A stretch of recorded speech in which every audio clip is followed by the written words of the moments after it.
زه او مولانا صاحب راغلي یو 10 نومبر 2024 دی سنډې ده او دا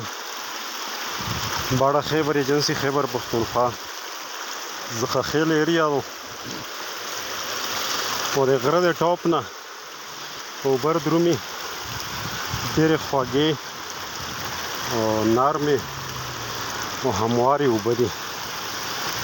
او ډېره مزه کوي او ډېر ښکلی پکنیک سپاټ دی